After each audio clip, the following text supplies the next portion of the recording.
નશામાં ધૂત જીઆઈએસએફ જવાનનું મોડી રાત્રે જાહેરમાં ફાયરિંગ, શહેરમાં ચકચાર. વડોદરા શહેરના રાવપુરા વિસ્તારમાં ગત મોડી રાત્રે ફાયરિંગની એક સનસનાટીભરી ઘટના સામે આવી છે.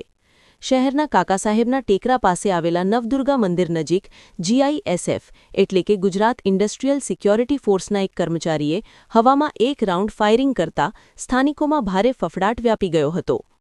ઘટનાની જાણ થતાં જ રાવપુરા પોલીસનો કાફલો તાત્કાલિક સ્થળ પર પહોંચ્યો હતો અને ફાયરિંગ કરનાર કર્મચારી રાજ નરેન્દ્રસિંહ દૌલતસિંહની અટકાયત કરી હતી. પોલીસ તપાસમાં બહાર આવ્યું છે કે આરોપી મૂળ જંબુસરનો વતની છે અને જીએસટી ભવનમાં સિક્યોરિટી ગાર્ડ તરીકે કાયમી ફરજ બજાવતો હતો.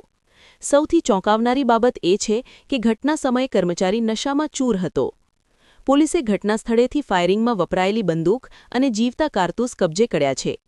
આરોપી વિરુદ્ધ પ્રોહિબિશન એટલે કે દારૂબંધી અને જાહેરનામાના ભંગ બદલ કાયદેસરનો ગુનો નોંધવાની તજવીજ હાથ ધરવામાં આવી છે.